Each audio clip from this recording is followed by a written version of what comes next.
Vocês querem ficar aqui ou querem descer? Se quiserem, fica à vontade, viu? Se eu fico olhando para vocês lá. Bom dia, irmãos. Feliz sábado a todos. Estou feliz, viu, de estar com vocês aqui. Eu já trabalhei em várias igrejas aqui no campo, mas eu estou assim, impressionado com a igreja de Brasilândia, viu? De forma positiva. Estou feliz demais de estar com vocês aqui. A própria arquitetura da igreja já é agradável. Difícil ver uma igreja assim, irmãos, arejada. Nem sei porque que as luzes estão acesas, nem precisa. Olha que lindo. Um espaço aqui do lado. E o povo aqui que é o especial, viu? Povo sorridente, povo feliz, povo alegre, contente. Deus seja louvado, viu? Vou pedir para o Vinícius projetar uma foto que eu pedi para ele projetar. Quero falar rapidinho isso aqui, porque são 11h05 e o Rubens falou que tem que parar no máximo 14 horas. Ele que falou. Obrigado, Rafael, pelo louvor. Cadê a foto? Estou aguardando aqui. Talvez você apareça nessa foto aqui. Se você aparecer aí, eu quero que você faça esse sinal aqui, para ver se você está aí. Deixa eu ficar aqui que fica melhor para todo mundo ver, né? Bora dar certo. Uma foto que foi tirada aqui na igreja. Em algum momento, essa foto aí, ó. Quem está nessa foto aí? Deixa eu ver a mão. Tem alguém aí? Estou vendo 4 que estão na foto. Os outros hoje alguns foram para o presídio, né? Não foram presos, fiquem tranquilos, foram visitar lá o presídio. E outros talvez estejam por aí.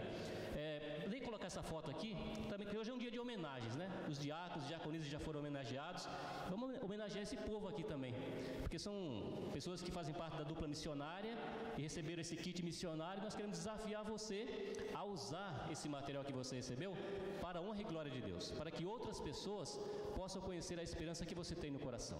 Amém?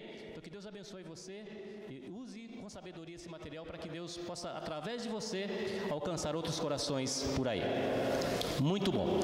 Antes de nós abrirmos a palavra, ele diz que o meu nome é Carlos. O meu nome é Carlos Aquino. Eu digo isso e eu faço questão de frisar porque às vezes as pessoas confundem o meu nome. Outro dia eu preguei em uma igreja e eu fui apresentado como fui aqui e o ancião lá me apresentou Carlos Aquino. No final do culto, uma criança de aproximadamente 6 anos, ela chegou lá na porta toda desconfiada e o pai disse assim: mostra para ele, dá para ele. Aí ela foi e me entregou.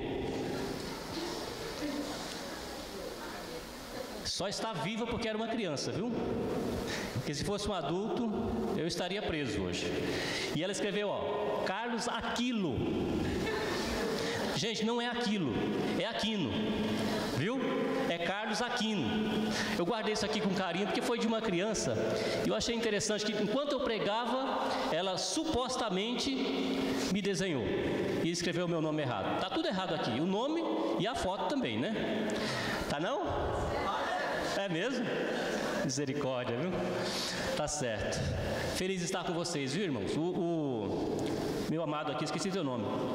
O Genivaldo, ele perguntou se eu ia ficar até o dia 5. Eu falei, vou ficar até o dia 5, mas eu ficaria mais com muito gosto, porque eu estou muito feliz com vocês aqui. Uma igreja animada, uma igreja missionária. Visitei várias pessoas por aí já, algumas delas estão aqui hoje. Muito bom estar com vocês. Mas eu quero convidar você a abrir a sua Bíblia para a nossa reflexão espiritual desta manhã.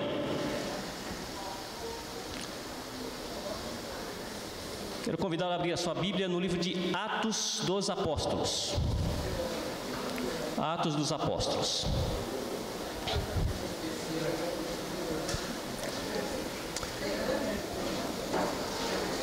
Se alguém aqui hoje que não é membro da igreja adventista, que está visitando a igreja, deixa eu ver sua mão.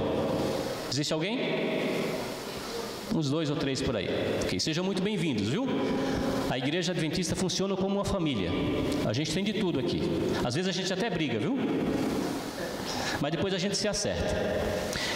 Cadê o Reginaldo? É Reginaldo? Genivaldo? Não, o outro. O irmão do Rubens. Edivaldo. Cadê Edivaldo? Cadê você, Edivaldo? Tudo bem, meu amigo? Muito bom vê-lo aqui, viu? Ele denunciou você, viu? Denunciou você.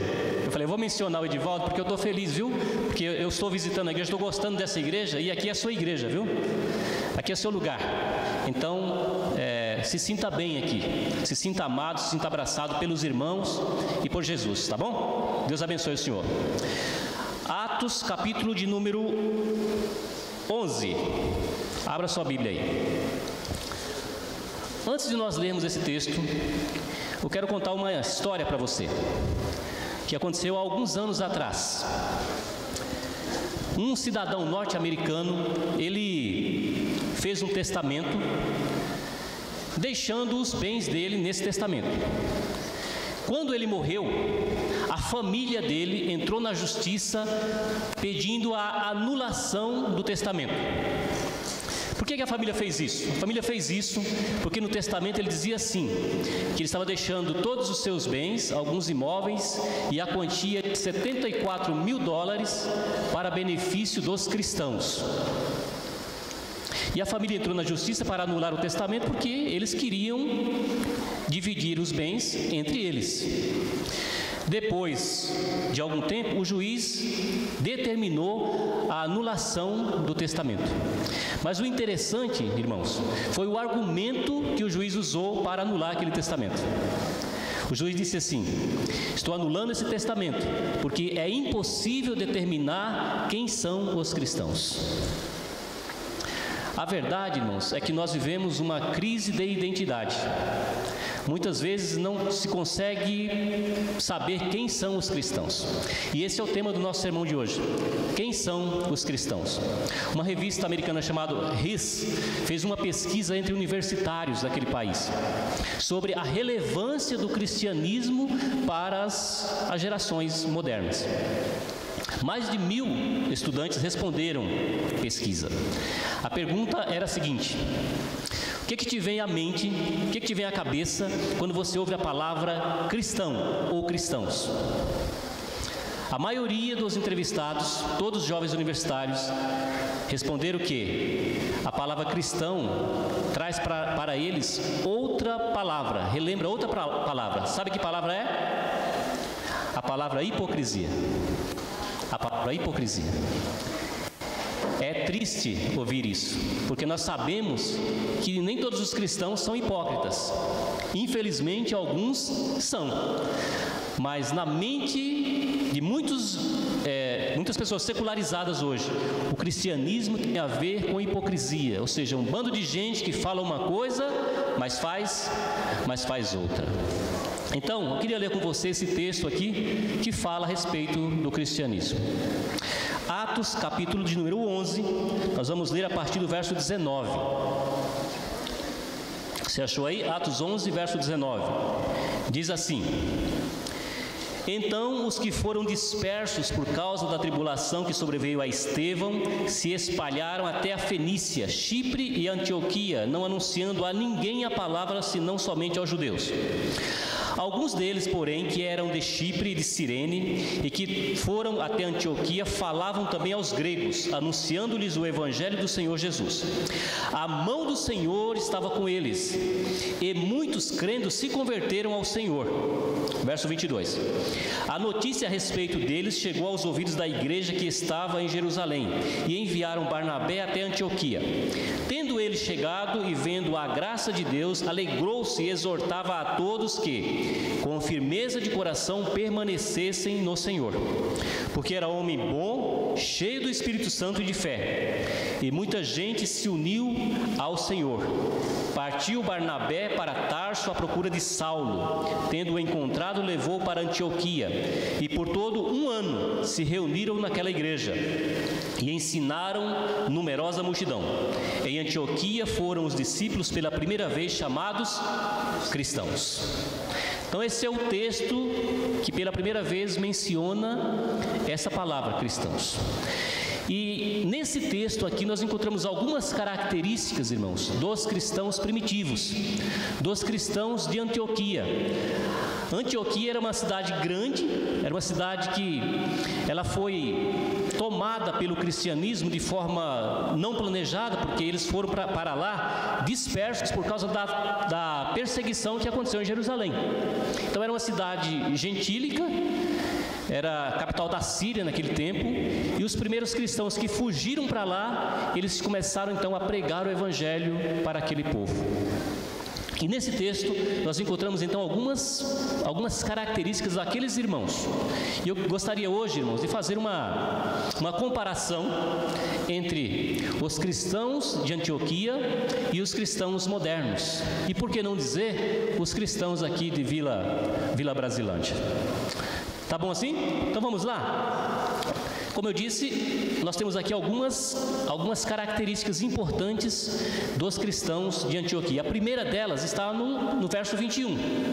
O verso 21 diz que aqueles cristãos, aquelas pessoas ao ouvirem a pregação de Barnabé, eles creram e o que mais? Eles creram e se converteram ao Senhor. Então a primeira característica de um cristão, irmãos, é alguém que crê e se converte ao Senhor. A palavra crer na Bíblia não está falando apenas de acreditar em alguma coisa. Tem a ver com confiança. Cristão é alguém que deposita toda a sua confiança na pessoa de Cristo. É alguém que confia a Ele todos os seus planos, todos os seus sonhos, todos os seus objetivos. Então, esse povo foi alguém que, ao ouvir a pregação de Barnabé e Paulo, eles creram no Senhor e eles se converteram ao Senhor. O que é conversão, irmãos? A palavra conversão na Bíblia é a tradução de uma palavra grega. O nome da palavra é metanoia. E quando nós ouvimos a palavra metanoia, nós podemos fazer algumas associações. Por exemplo, a palavra noia, isso é uma palavra que já existe na nossa língua portuguesa, né? Embora seja relativamente nova. A palavra noia significa o quê? O que significa noia? Alguém sabe? Hoje? É um drogado, é uma pessoa que está sob o efeito de drogas. Ela vem da palavra metanoia, porque a palavra metanoia, do grego, significa mudança de mente. Quando a pessoa está sob o efeito de drogas, o que acontece com a mente dela? Muda. Então a palavra conversão é a tradução da palavra metanoia. Então o que é conversão? Conversão é mudança de mente.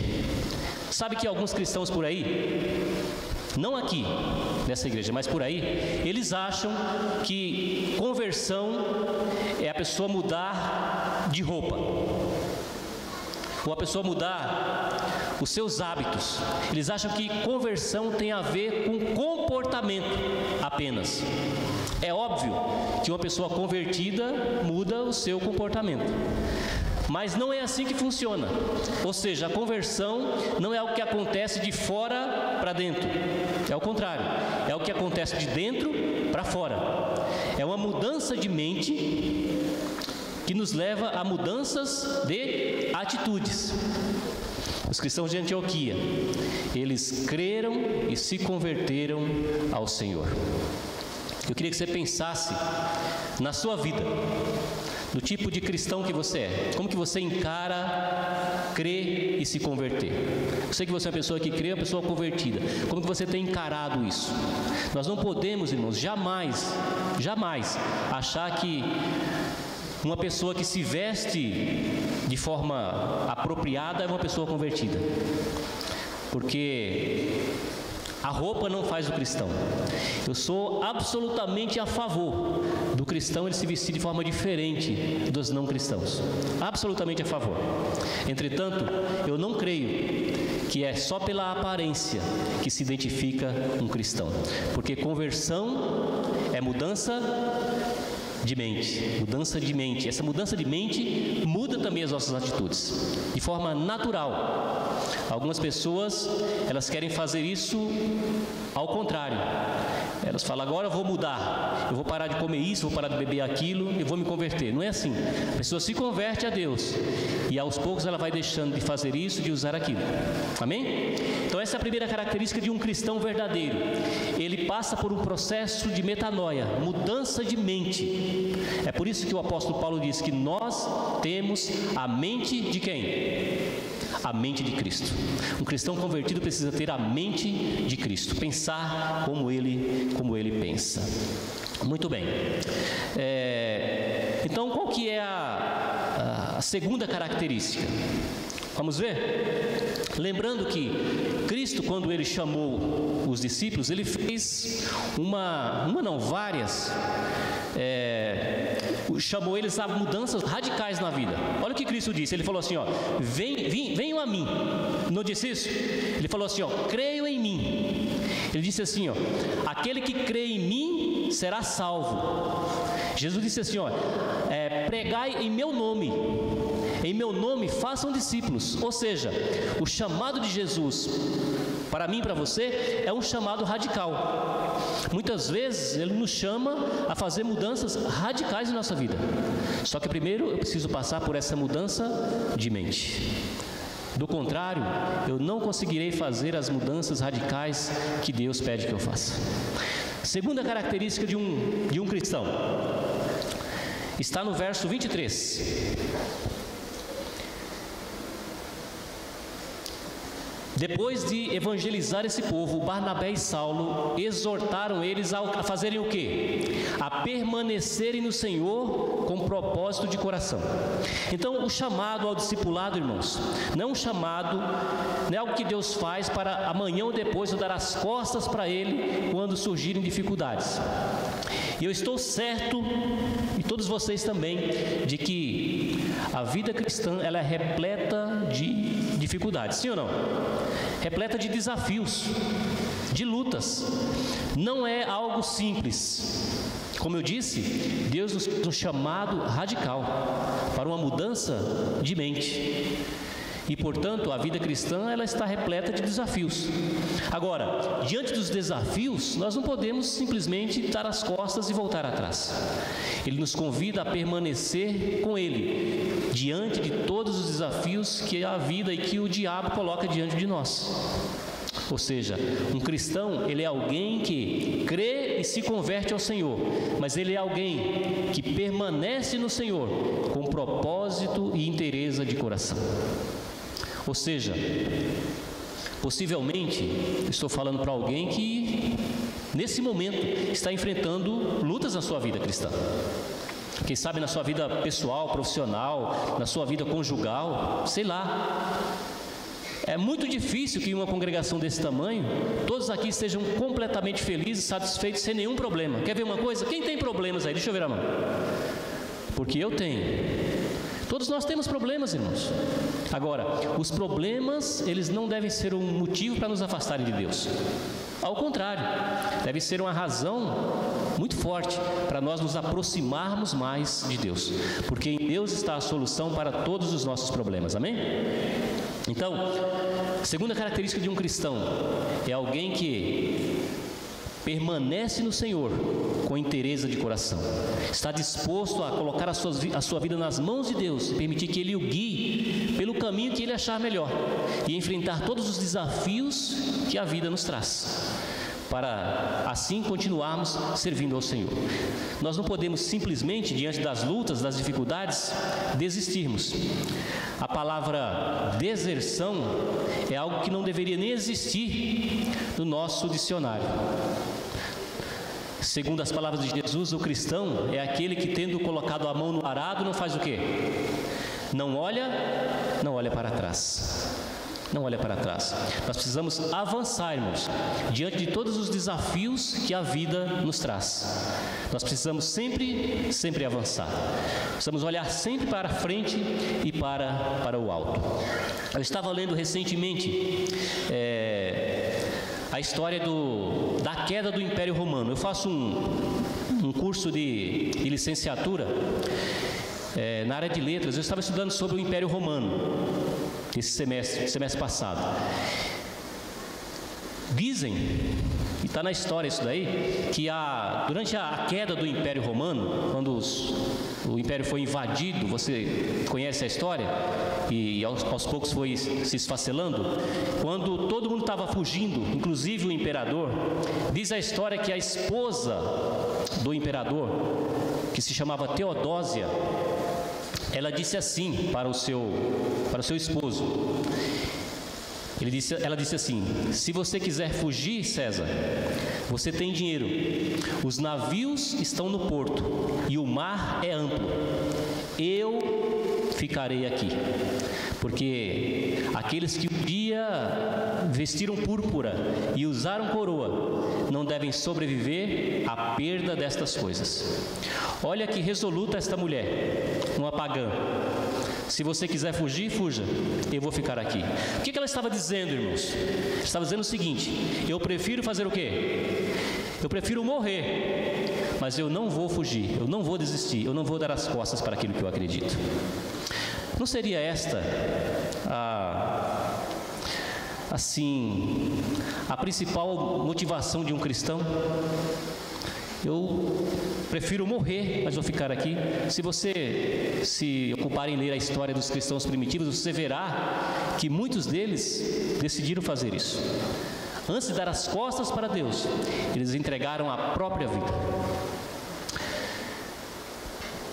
A declaração cristã deveria ser essa: aqueles que vestiram púrpura e usaram coroa, aqueles que conhecem o amor de Cristo, não devem sobreviver à perda dessas coisas. Ou seja, eu prefiro morrer do que perder a Cristo. Foi por isso que o apóstolo Paulo escreveu aquela famosa frase: para mim, o viver é Cristo e o morrer é lucro. Um cristão resoluto é alguém que diz: olha, eu estou disposto a enfrentar todos os desafios, mas eu quero continuar firme ao lado do Senhor. Vamos repetir: a primeira característica de um cristão, ele é alguém que faz o quê? Ele é alguém que crê e se converte ao Senhor. E a segunda é o quê? É alguém que permanece no Senhor com propósito e interesse de coração. Amém? Você é assim? Você é assim? Louvado seja Deus. Vamos para a terceira característica. Outro dia eu preguei esse sermão em uma igreja e antes de começar eu falei quantas características seriam. Mas daí eu fiquei preocupado porque algumas pessoas ficavam olhando no relógio. Quando eu cheguei a número 18, alguns já estavam olhando para saber se era 20, né? Então eu não vou dizer quantas são hoje, viu? Mas a gente vai terminar no horário que nós combinamos. Amém? Terceira característica está no verso 24 do texto que nós lemos. O verso 24 diz assim: porque, falando de Apolo, de Barnabé e Saulo, porque era homem bom e cheio do quê? Do Espírito Santo e de fé. Então olha as características desses homens aqui. Especificamente aqui está falando de Barnabé, que ele era um homem bom, ele era um homem cheio do Espírito Santo e de fé. Sabe, irmãos, que na igreja, nossa igreja, nós participamos de vários simpósios, treinamentos, concílios, um monte de coisas, várias instruções nós recebemos para servirmos melhor a igreja, para cumprirmos a missão, ainda mais na área que eu trabalho. Constantemente nós fazemos essas reciclagens para aperfeiçoar os métodos de alcançar novos discípulos. Estou sempre fazendo essas coisas. Todas essas coisas são importantes. Todas essas coisas são importantes e ajudam muito. Ajudam a nós que servimos a igreja e ajudam também as pessoas, porque quando nós usamos o método certo, é mais fácil chegar ao coração de alguém. Quando nós usamos a estratégia certa, tem mais chances da pessoa tomar a decisão ao lado de Jesus e aceitar o Evangelho. Então tudo isso é muito importante. Porém, a melhor estratégia é a estratégia de Deus, a primeira e a que sempre dá certo, é nós sermos pessoas cheias do Espírito Santo e de fé. Você sabe que quando eu não estou pregando na igreja, eu estou ouvindo. Estou na igreja sempre. Normalmente eu estou pregando, mas às vezes eu estou ali e eu estou ouvindo. E uma coisa que eu percebo, irmãos, é que pouco se prega na igreja sobre esse assunto. Sim ou não? Não sei aqui. mas por aí pouco se fala sobre o Espírito Santo e sobre a necessidade que nós temos da unção, do auxílio do Espírito Santo para que nós possamos ser vitoriosos como cristãos e alcançarmos as pessoas com a mensagem do Evangelho. Só as técnicas, só a habilidade não é o suficiente, irmãos.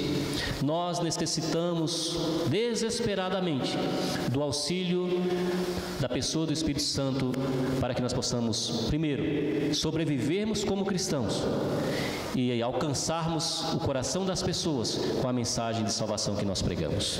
Portanto, a terceira característica de um cristão autêntico, ele precisa ser alguém cheio do Espírito Santo. Precisa ser alguém que ora pelo Espírito Santo, que busca o Espírito Santo, que se coloca em uma condição em que ele possa ser capacitado pelo Espírito Santo, para que ele possa ter sucesso na vida como cristão e para que ele também faça sucesso, ou tenha sucesso na sua vida como missionário, como instrumento de Deus para alcançar outras vidas. Então, o dom do Espírito Santo, a capacitação do Espírito Santo é uma necessidade que nós como igreja, como cristãos, nós temos. E nós precisamos buscar isso, orar por isso e nos colocar em condições que Deus assim nos conceda esse poder. Amém? Muito bom. Então eu queria falar com você agora da quarta característica, que está aí no verso 26 do texto que nós lemos. E diz assim, ó: tendo encontrado, falando aqui de Barnabé encontrou a Saulo, né? Levou para Antioquia, e por todo um ano se reuniram naquela igreja, e numerosa multidão foi ali ensinada. O que esse texto está dizendo é que a igreja primitiva, eles tinham o hábito de se reunirem na igreja. Parece redundante isso, né? Porque quando eu falo da igreja, em primeiro momento estou falando das pessoas, das pessoas. E quando eu falo do segundo momento, estou falando do templo. Então, os irmãos, os membros da igreja, eles se reuniam na igreja. Você sabe que hoje em dia, irmãos, eu até comentei essa semana, não sei se foi com o Genivaldo ou se foi com o Moisés, comentei assim, da minha felicidade em ver aqui na igreja. Vocês já estão, acho que na 14ª noite hoje, seguida, e esses dias que eu estou aqui de terça-feira para cá, todas as noites, um bom número de irmãos aqui na igreja. Isso não é uma realidade por aí.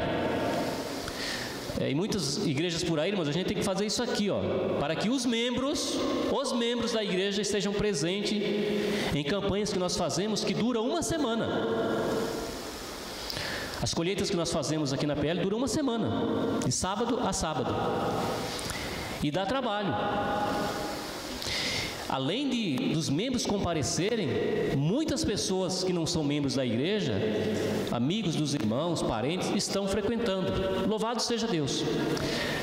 Mas por aí, muita gente tem perdido o amor, irmãos, por esse lugar, pela igreja. Parece que a facilidade dos entretenimentos e tantas coisas, tantas ocupações que nós temos no mundo moderno, parece que as pessoas elas têm deixado a igreja em segundo plano. Só que esses cristãos aqui, eles tinham o hábito de se reunirem na igreja. Eu escrevi algumas coisas aqui e eu gostaria de tomar alguns minutos para falar com vocês a respeito disso. Primeiro, que a igreja, ela é talvez o único lugar, irmãos, onde os cristãos, eles são a maioria absoluta. Amém? Então é importante, sim ou não? É importante estar na igreja. Embora a igreja não salve ninguém, eu não creio em salvação fora da igreja, porque lá no livro de Atos, no capítulo 2, a Bíblia diz que Deus dia a dia ia acrescentando à igreja aqueles que haviam de ser salvos. Então as pessoas que serão salvas, elas são pessoas que estão na igreja. Então a igreja é importante. Eu escrevi aqui, eu queria compartilhar com vocês o seguinte, diz assim: a igreja desempenha aqui papel de vital importância para que a experiência cristã possa ser mantida, expandida, partilhada. Então a igreja, irmãos, na minha visão, ela representa ela sim tem um papel fundamental para três coisas: para que a experiência cristã ela seja mantida, para que você continue firme do lado de Jesus, para que a experiência cristã, a sua experiência cristã e a minha, além de ser mantida, ela seja expandida em nós, ou seja, essa experiência a cada dia seja mais significativa, mais importante, mais relevante. E terceira coisa, para que essa experiência ela possa ser, sabe o quê? Compartilhada. Partilhada ou compartilhada com outras pessoas. Sabe por que alguns cristãos, eles não compartilham o evangelho com ninguém? Porque não está acontecendo as duas coisas antes. O evangelho não está sendo expandido nele, e sequer está sendo mantido. Aos poucos, ele está perdendo sentido na vida. E a igreja desempenha um papel importante para que essa experiência, a experiência cristã, continue sendo real, relevante na sua vida. Então é por isso que a igreja é importante. O fato de você estar aqui, irmãos, isso diz muita coisa. Isso diz muita coisa. Não creio em cristãos que não gostam da igreja. E parece que por aí tem cristãos que eles não gostam da igreja. Na verdade, algumas pessoas vão à igreja, irmãos, e elas podem ir à igreja com duas atitudes diferentes, ou com uma ou com outra. E eu vou falar das duas rapidamente. Você pode ir à igreja com uma atitude de consumidor. Qual que é a atitude de um consumidor, irmãos? O consumidor, ele age assim, ele vai num lugar e ele quer ser o quê? Ele quer ser bem atendido, sim ou não? Quer ser bem atendido. Outro dia queimou a lâmpada da placa do meu carro. É um negocinho desse tamanho. E eu fui em uma loja de lâmpadas. Quando eu cheguei lá, eu parei o carro assim em frente, tem um estacionamento, parei, desci do carro. Tinha um vendedor atrás do balcão e parecia um cliente, um amigo dele, do lado de fora do balcão, os dois conversando. Eu cheguei, me posicionei aqui, um aqui, outro aqui, e os dois continuaram conversando. E riam, e conversando, e conversando, e conversando. E eu esperei ali, sei lá, um minuto ou mais. Aí eu voltei, entrei no carro, liguei e fui embora. Eles ficaram me olhando assim. Não sei se alguém aqui trabalha no comércio, se um dia eu for no seu comércio, eu chegar e você não me der atenção, eu vou fazer a mesma coisa. Porque um consumidor, ele quer o quê? Ele quer ser bem atendido, irmãos. Existem pessoas que vão à igreja com um pensamento de consumidor. Eu vou lá, quero ver se o pregador sabe pregar, quero ver se o Rafael sabe cantar direito. Fica de olho para ver se o Rafael não desafinou, para ver se eu não cometi erros de português. Possivelmente cometi, porque é praticamente impossível você falar tanto tempo e não cometer erros e concordâncias. Eu sei disso porque eu sou estudante de letras. Tem gente que vai à igreja assim. Se o ventilador está ligado, se a igreja tem ar-condicionado, se já taparam o buraco da parede, sabe, exigindo coisas. E se ele vai à igreja, e se ele não se sente bem atendido, eu vou mudar de igreja. Ou então se ele vai à igreja e ele acha que ele não recebeu o carinho, o abraço, não foi bem recepcionado, ele sai reclamando do pregador, do cantor, da igreja, dos bancos que não são confortáveis e tudo mais. A gente reclama do pastor, reclama de tudo. Consumidor. Nós não podemos ir à igreja, irmãos, com um pensamento de consumidor. Nós temos que ir à igreja com um pensamento de adorador. O adorador, ao contrário do consumidor, ele não vai para ser servido, ele vai para oferecer. Você pode pensar assim: o que eu tenho para oferecer a Deus? Pouca coisa nós temos, irmãos. Pouca coisa. Mas nós podemos oferecer a Deus a nossa vida. E é isso que Deus quer que nós ofereçamos a Ele. Precisamos ir à igreja e dizer ao Senhor: eu sou uma miséria. Como diz um amigo meu, eu sou uma carniça. Mas eu vim aqui para oferecer ao Senhor o que eu sou. Nós precisamos ir à igreja com um sentimento de adorador. Nós vamos oferecer, nós não vamos exigir nada. Algumas pessoas exigem da liderança da igreja, do pastor, exigem de Deus. Tem gente que às vezes quer colocar Deus contra a parede, já viu isso? Outro Outro dia eu vi alguém dizendo o seguinte: se Deus não fizer isso por mim, eu vou abandonar a igreja. Ameaçando Deus. Se Deus não responder a minha oração desse jeito, se não acontecer isso, eu vou abandonar a igreja. Não está dando certo mesmo? Como que, pensando ele, que ele pode pressionar Deus a alguma coisa? Deixa eu lhe dizer uma coisa, irmãos. Deus não se impressiona com qualquer coisa, viu? Também Deus não se impressiona com as suas ofertas, com os seus dízimos, com a sua roupa bonita, com a sua forma eloquente de falar. Deus não se impressiona à toa. Deus é muito diferente de nós. E quando nós formos à igreja, precisamos vir à igreja com um sentimento de adorador, de alguém que tem algo para oferecer a Deus, ainda que seja muito pouco, mas quer oferecer a Deus a sua própria vida, para que Deus a transforme.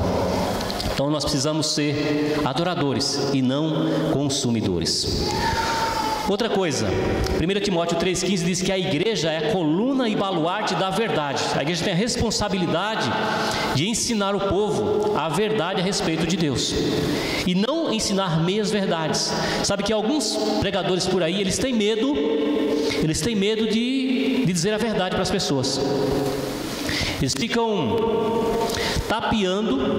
Outro dia eu fui trabalhar em uma igreja grande aqui da APL, uma igreja chique, uma igreja de gente boa, gente rica, e me falaram assim: ó, cuidado com o que você vai falar lá, viu?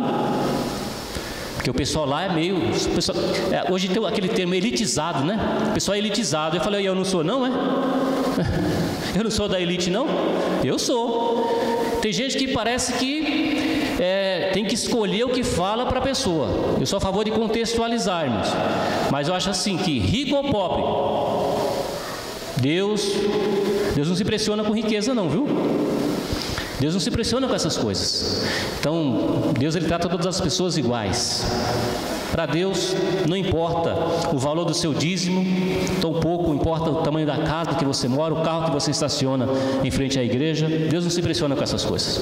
E quer saber, irmãos? Nem eu.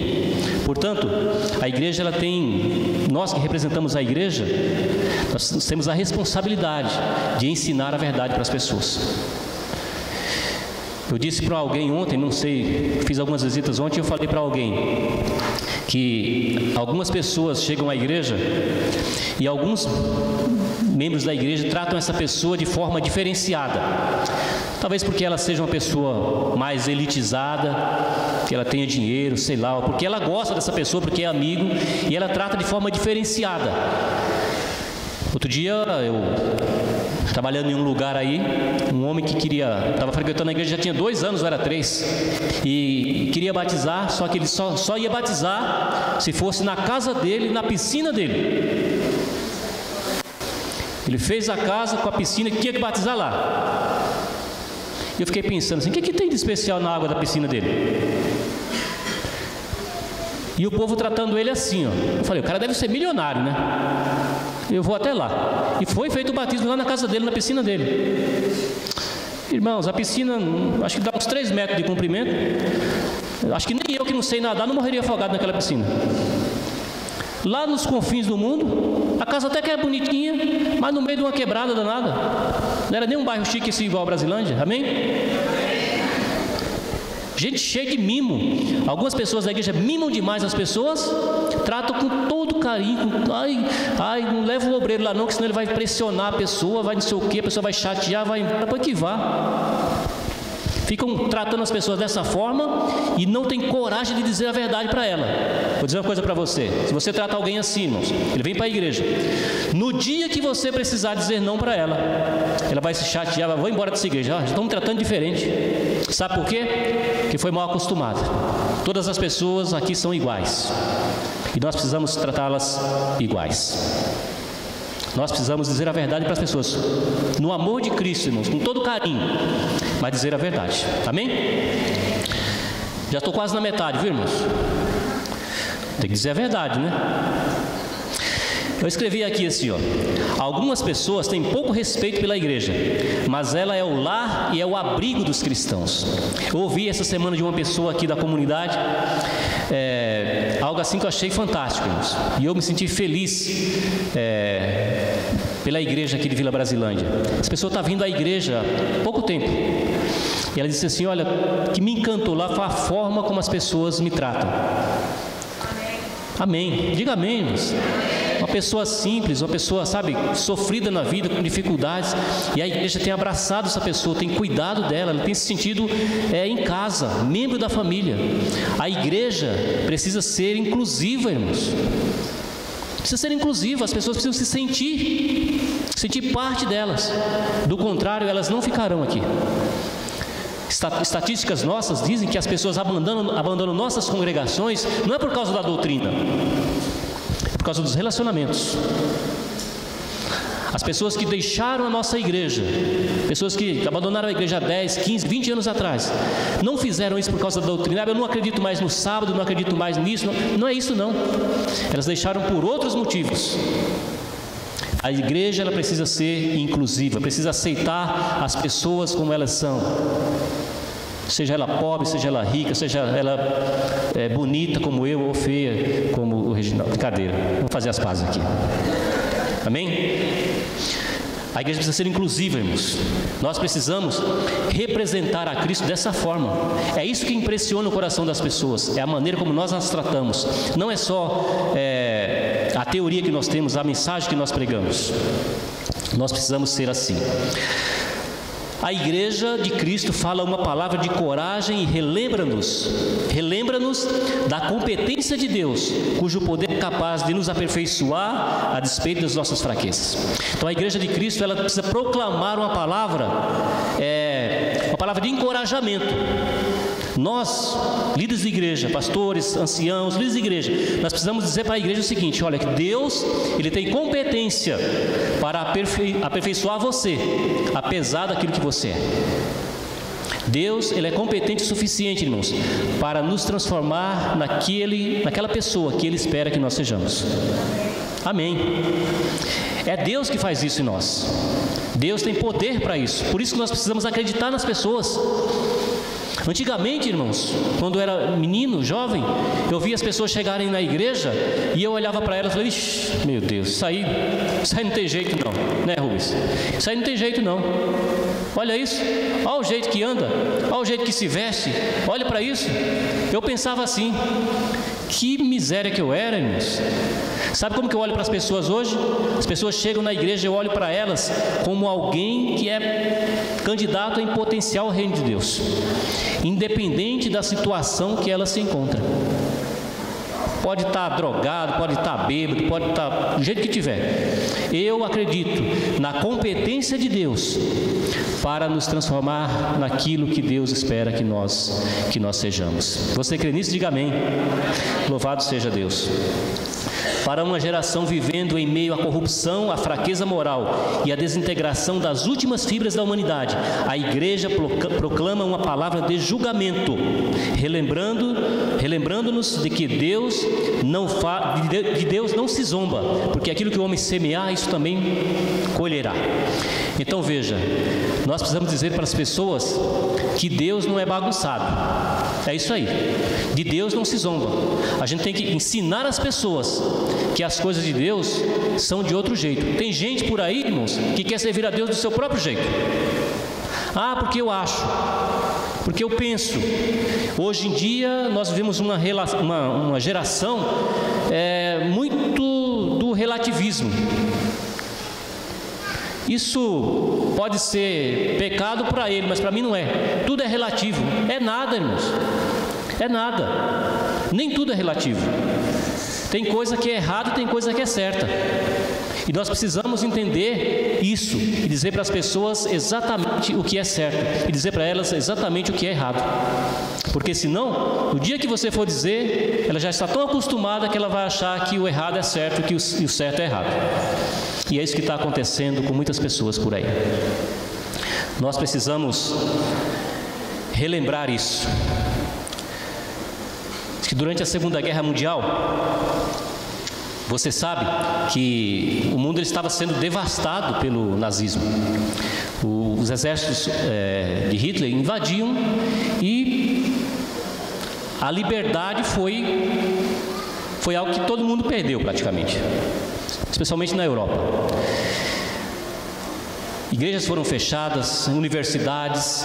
Albert Einstein, ele disse o seguinte: olha só a palavra. Você sabe que Einstein, ele não era um adventista, não era um cristão, ele era um físico, tinha uma mente brilhante, mas ele era um homem secular. Ele disse assim, olha o que disse Einstein, olha só o tributo que ele fez para a igreja. Eu quero que você pense no valor que você dá para a sua igreja, você como cristão. Ele que não era cristão, ele disse assim, sendo um devoto da liberdade, quando a Revolução veio à Alemanha, ele disse: procurei as universidades para a defesa da liberdade, elas foram silenciadas. Procurei os jornais, eles foram abolidos. Procurei os grandes escritores individuais, como guias literários da Alemanha, mas eles ficaram mudos. Apenas a igreja se ergueu no caminho de Hitler. Quando todo mundo se calou, quando todo mundo se acovardou, Einstein diz: apenas a igreja foi a única instituição que foi contra o nazismo. E ele termina dizendo: eu nunca tive especial interesse nas igrejas antes, mas agora eu as tenho em grande admiração, porque apenas elas tiveram a coragem e a perseverança de permanecerem em favor da liberdade. Que valor que você dá para a igreja? Às vezes eu vou nas igrejas aí nos cultos de domingo, aí dizem que é o culto evangelístico. Ridículo isso. Vamos para o culto evangelístico da minha igreja. Chega lá, tem meia dúzia de irmãos cantando um hino lá do século XIX, cuja letra você precisa de um dicionário para você interpretar. Ó, vós que estáis não sei aonde, quase em latim o hino, está em galego-português ainda o hino. Culto evangelístico. Por favor, irmãos, que valor que você tem dado para a sua igreja? Um pagão, uma pessoa que não era temente a Deus, tributa valores à igreja, que às vezes nós, como membros da igreja, não fazemos. Como é que nós podemos valorizar a igreja, irmãos? De duas maneiras, pelo menos. A principal delas é com a nossa presença. Tem gente que fala da igreja com entusiasmo, ele só não vai lá. Ah, sou da igreja adventista, a igreja é isso, a igreja ensina sobre o sábado, sobre a lei, sobre não sei o quê, um monte de coisa, não come carne de porco, só faz uma propaganda. Você vai na igreja e ele não está lá. Ué, nunca está na igreja. Às vezes vem no sábado, às 10h30, e vem daquele jeito, como um consumidor, já de olho, para ver se o pregador vai falar muito, se vai passar da hora e coisa e tal. Nós precisamos valorizar aquilo que nós temos. Sabe, irmãos, que um dia desse nós vamos perder a igreja? Primeira coisa é com a nossa presença, e a outra é com a nossa participação sistemática. A igreja ela é mantida pelos seus membros. Nós precisamos participar das coisas da igreja, das programações da igreja, fazer as coisas na igreja, contribuir financeiramente pela igreja, ajudar na reforma da igreja, participar como parte dela. Isso que é ser igreja. Eu disse que era 20 características, mas não são 20, são só 4 mesmo, viu? Eu quero finalizar, irmãos. Antes eu quero relembrar as 4. Quem lembra? Primeira característica é alguém que faz o quê? Alguém que crê e se converte ao Senhor. Segunda,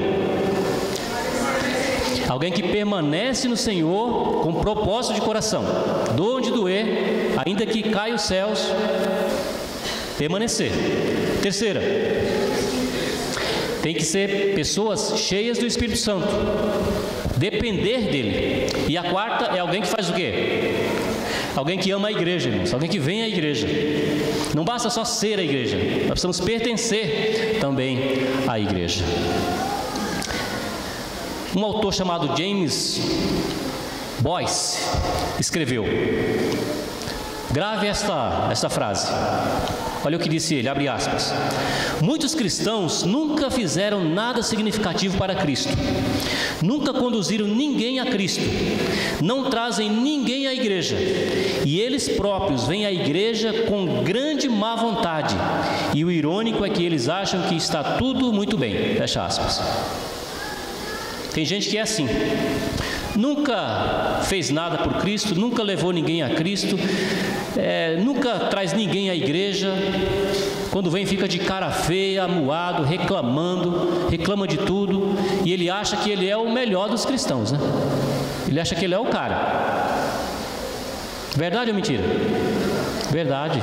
E isso é muito triste, irmãos, porque ser cristão não é isso. Nós precisamos ter alegria em participar das coisas de Deus. Se a igreja se tornou uma obrigação para você, se tornou um fardo, se tornou algo pesado, repense a sua vida como cristão. Alguma coisa está errado, e a tendência natural é você achar que o que está errado é com a igreja. Então vamos mudar para outra igreja. Antes de mudar a igreja, irmãos, nós precisamos mudar a nós mesmos. Lembra da metanoia? É mudança de mente. Você não precisa mudar a igreja. Vamos mudar a liderança, vamos mudar as coisas, vamos mudar a liturgia, vamos mudar isso, mudar tudo. Muda você. O problema não está com os outros, irmãos, o problema está conosco. O problema sou eu. Diante disso, irmãos, eu pergunto: quem são os cristãos? Que tipo de cristão você é? Você já desenvolveu na sua vida essas 4 características? Você é alguém que experimentou essa mudança de mente? Você tem a mente de Cristo? Você sente que Deus opera em sua mente as mudanças, que as coisas que você deixa de fazer, as coisas que você começa a fazer, são resultado de uma experiência espiritual em você? Você é alguém que está determinado a permanecer no Senhor com propósito de coração, apesar dos desafios, apesar das lutas, das dificuldades, dos irmãos chatos que tem na igreja, das coisas que a gente passa? Você é alguém que tem buscado na sua vida comunhão com Deus, através do estudo da Bíblia, da oração, tem orado para que Deus capacite você com o poder do Espírito, para que você se mantenha fiel a Deus em todas as coisas, para que você também reparta com as pessoas aquilo que Deus te deu. Você é alguém que tem amor pela igreja? Você é alguém que se sente feliz na igreja, apesar dos desafios que é na igreja, porque nós temos aqui pessoas de vários lugares, pessoas diferentes, de culturas diferentes, tem gente aqui de todo jeito, e nós nos reunimos aqui, nós somos um corpo. Muitas vezes essa convivência não é fácil, mas nós precisamos ter a alegria de estar na presença de Deus, sentir que Deus Ele nos ama, Deus está conosco, sentir vontade, desejo de estar aqui na igreja, de buscar ao Senhor, estar em comunhão com Ele, comunhão uns com os outros, e abraçar as pessoas, receber as pessoas que chegam à igreja, incluir essas pessoas, amar as pessoas. Ao invés de cobrar mudanças nela, mostrar que nós somos a mudança que elas precisam. Queridos, nós precisamos urgentemente desenvolver em nossa vida essas características. E eu quero convidar o Rafael para vir cantar. Enquanto isso, quero desafiar você a, na sua vida, refletir sobre esses simples princípios que nós falamos aqui hoje, para que a sua vida como cristão faça muito mais sentido, se você seja muito mais produtivo, muito mais alegre, muito mais feliz, e que você, com esperança no coração, possa aguardar o breve retorno de Jesus neste mundo para nos buscar. Porque a igreja, irmãos, nós não temos ainda, que nós somos uma igreja militante, mas em breve nós participaremos da igreja triunfante, a igreja que Jesus vai levar para o céu, onde nós desfrutaremos com Ele a eternidade. Quantos gostariam de fazer parte desse grupo? Deus seja louvado. Rafael.